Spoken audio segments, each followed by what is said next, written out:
అంగవైకల్యం ఉన్న మహిళలు తల్లులు కాలేరు అంటే తల్లి కాలేదు అని ఒక అపోహ ఉంది బయట. అవును. ఆ విషయాన్ని మీరు ఎలా అధిగమించారు? యాక్చువల్లీ ఇదొక నాలెడ్జ్ హ్మ్. అండ్ దీంట్లో కొంచెం మెడికల్ రిలేటెడ్ కూడా ఉంది.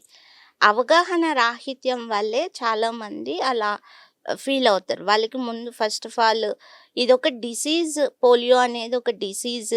అది కూడా జన్యుపరంగా అవుతుందేమో అనేదే మెయిన్‌గా డౌట్ అందరికీ సొసైటీలో. కానీ ఇది డిసీజ్ కాదు. లైక్ కరోనా ఇప్పుడు ఎలా ఉందో పోలియో కూడా అంతే. ఇదొక వైరస్ వల్ల ఎఫెక్ట్ అయ్యింది బాడీ అంతే. అది బోన్స్ మీద ఉంటుంది కానీ ఇంటర్నల్ థింగ్స్ పార్ట్స్‌లో కానీ మనకేం బాడీ పార్ట్స్ మీద ఎఫెక్ట్ ఉండదు. అది ఫస్ట్ ఆఫ్ ఆల్ అవేర్‌నెస్ లేదు మనకి. హ్మ్. పోలియో అంటే ఆ రోజు చుక్కలేయించాలి లేకపోతే పోలియో వస్తది. అలా ఎందుకొస్తుంది పోలియో అనేది కూడా చాలా మందికి తెలీదు. అక్కడే ఆగిపోయాం మనం. హ్మ్. ఇక దాన్ని దాటుకొని మళ్ళీ ఒక మదర్‌హుడ్‌కి వెళ్ళాలి అనే క్రమంలో సో, ఒక డిజేబిలిటీతో డిస్క్రిమినేషన్ ఎలాగో ఉంటుంది. సో, అలాంటి వాళ్ళని పెళ్లి చేసుకోవాలి అనుకుంటే ఫస్ట్ అసలు వాళ్ళు సెక్స్‌కి పనికొస్తారా? హ్మ్. Main first question. సెక్స్‌కి పనికొచ్చినా కూడా పిల్లలు పుడతారా? హ్మ్.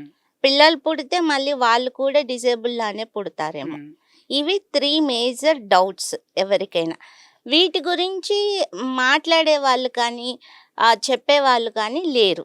అండ్ మెడికల్‌గా మనం ఎంత డెవలప్ అయ్యి ఉన్నాం కదా ఇక్కడ. అసలు డిజేబుల్ వాళ్ళకి మదర్‌హుడ్ ఉన్నప్పుడు ఎక్కడ అప్రోచ్ అవ్వాలి? ఏ హాస్పిటల్? ఇక్కడ ఆర్థో హ్మ్. అండ్ ఇదేంటి మళ్ళీ ప్రెగ్నెన్సీ రిలేటెడ్ మనం గైనిక్.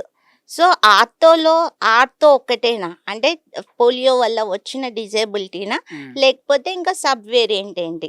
21 రకాల డిజేబిలిటీకి సంబంధించిన మనకి ఉంది ఇక్కడ ఇండియాలో ఫస్ట్ ఆఫ్ ఆల్. మళ్ళీ 21 రకాల్లో మళ్ళీ సబ్ వేరియంట్స్. ఇదొక పెద్ద సబ్జెక్ట్ అనమాట. ఏ బాడీ ఒక 1% కూడా సిమిలర్ కండిషన్స్ ఉండవు. అవును. నాకు పోలియో వల్ల బోన్స్ ఉంటాయి. మళ్ళీ బోన్స్‌లో కూడా మళ్ళీ నర్వస్ సిస్టమ్ దెబ్బతినిందా? అసలు ఎలా ఉంది నా కండిషన్? నేను ప్రెగ్నెన్సీకెళ్తే అసలు ఫస్ట్ సెక్సువల్ లైఫ్‌కి ఎంతవరకు నేను ఫిట్ అవుతాను?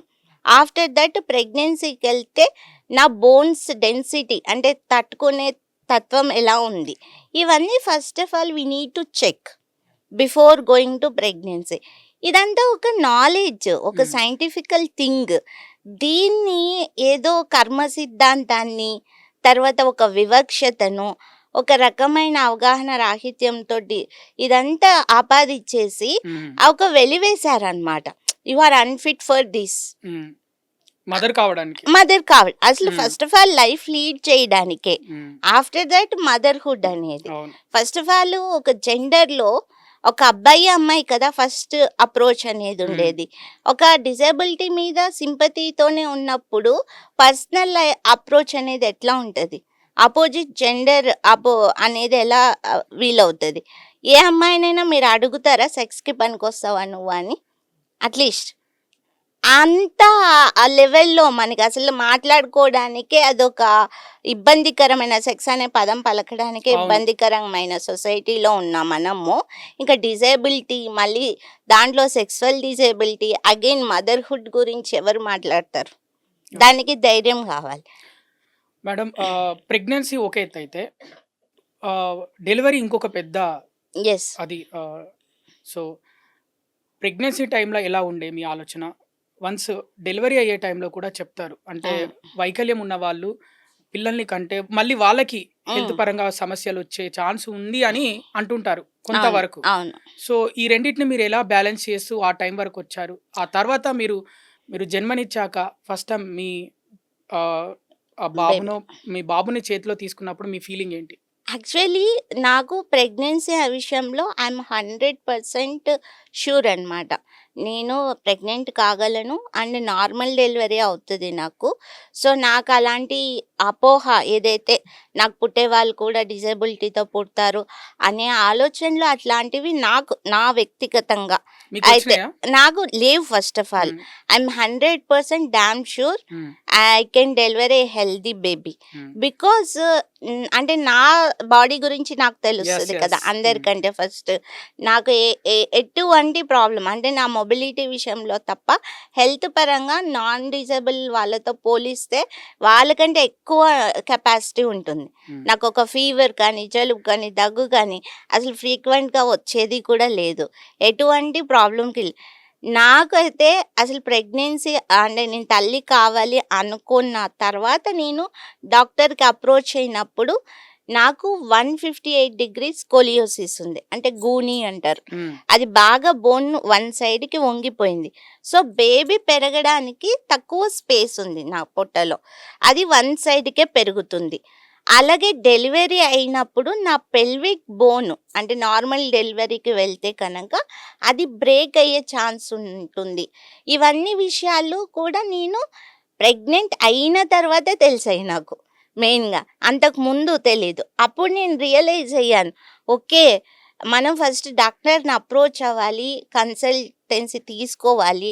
బట్ నాకు డాక్టర్ జయంతి రెడ్డి మ్యామ్ జేజే హాస్పిటల్ తను ట్రీట్ చేశారు. తను ఫస్ట్ నుంచి నువ్వు సిజేరియన్ ప్రీమెచ్యూర్డ్ బేబీ అనే చెప్తూ వచ్చారనమాట. నా మ్యారేజ్ అయినప్పటి నుంచి. బట్ ఐయామ్ డామ్ ష్యూర్ నేను 9 మంత్స్ క్యారీ చేస్తా నార్మల్ డెలివరీ అవుతుంది. ఎప్పుడైతే నా 7 మంత్ అయిన తర్వాత నేను కంప్లీట్‌గా నేను హాస్పిటల్‌లోనే ఉన్నాను. అండర్ కేర్ అనమాట. ఏం ప్రాబ్లమ్ కాదు. బట్ అండర్ కేర్‌లో ఉండాలి అన్నట్టు మ్యామ్ నన్ను అక్కడే పెట్టేసుకున్నారు. అప్పుడు నాకు నా స్కోలియోసిస్ వల్ల నాకు మత్తుమందు ఇవ్వడం పాసిబుల్ కాదు. హ్మ్. సో, మత్తుమందు ఇస్తే గనక నేను ఐసీయూలో ఉండాల్సొస్తది. ఒకవేళ నాకు ఊపిరి తీసుకోవడానికి ఇబ్బంది అవుతే కనుక నాకు డెత్ కూడా ఉండొచ్చు. అంత నాకు చాలా భయపెట్టేశారనమాట. హ్మ్. అంటే ఈ డాక్టర్స్ ఎవరు heart specialist, lung specialist, scoliosis specialist ఇలా అందరూ ఈవెన్ నాకు మత్తుమందు ఇచ్చే డాక్టర్స్ అందరూ టెస్ట్ చేశారు. మరి ఆ టైంని ఎలా ఓవర్‌కమ్ చేశారు? అది నాకు దట్టు మీరు ప్రెగ్నెన్సీలో ఉన్నారు. 7th మంత్ అనుకుంటా. 7th month. హ్మ్. నాకు యాక్చువల్లీ అది అంతా తెలుసుకుంటున్నాను నేను. హ్మ్. ఫస్ట్ ఆఫ్ ఆల్ నేను భయపడట్లేదు. హ్మ్. Okay fine. If in case నేను డెత్ అయితే బేబీ బావుంటది. హ్మ్. బేబీకైతే ఏం ప్రాబ్లమ్ లేదు. హ్మ్. నాకు డెత్ అండ్ ఇష్యూ కదా! Okay fine. అంటే అలా అట్లీ చెప్పారా? ఒకవేళ మీరు యెస్. జన్మనిచ్చినప్పుడు చనిపోయే అవకాశాలు గూడా ఉన్నాయా? ఉన్నాయని చెప్పారు నాకు. హ్మ్. So, fine. Okay. Let it be. ఇప్పుడు నేను 7 మంత్‌లో నేను దాన్నేమి తీసేయలేను. నా ప్రాణాల కోసం అలా కాదు. నేనొచ్చేసాను ముందుకి. ఎందుకంటే అంతకుముందు నాకు చెప్పేవాళ్ళు ఎవ్వరు లేరు. ఎక్కడికెళ్ళాలో తెలీదు. అసలు ఒక్కొక్కరు ఒక్కొక్కటి చెప్తున్నారు. అండ్ ఇప్పటికే పెళ్ళయి 4 ఇయర్స్ అవుతుంది. ఇంకా ప్రెగ్నెంట్ అవ్వలేదు. హ్మ్. సో, డిజేబుల్ అమ్మాయి కాబట్టే ప్రెగ్నెంట్ అవ్వలేదు. అందుకే పెళ్లి చేసుకోవద్దని చెప్పాము. హ్మ్. ఇలా రకరకాల ప్రెజర్స్ ఉన్నాయి హ్మ్. నాకు. హ్మ్. అండ్ ఒక వుమెన్ దట్టు నేనొక ఐఎమ్ నాట్ ఎ నార్మల్ డిజేబుల్‌గా లేను నేను. హ్మ్. నేను సొసైటీలో ఒకటి చేస్తున్నాను. నా కమ్యూనిటీ కోసం పోరాడుతున్నా. నాకో బిజినెస్ ఉంది. నా ఫైనాన్షియల్ స్టేబిలిటీ లేదు. సో మచ్ ఆఫ్ ప్రెజర్ నాకు హ్మ్. ప్రెగ్నెన్సీ ముందర. సాక్షి టీవీ ప్రసారాలను నిలిపివేయటం చట్టరీత్యా నేరం. సాక్షి టీవీ ప్రసారాల కోసం మీ స్థానిక కేబుల్ ఆపరేటర్ను వెంటనే సంప్రదించండి. DTHలో ఇంటర్నెట్లో కూడా సాక్షి టీవీ ప్రసారాలను వీక్షించవచ్చు.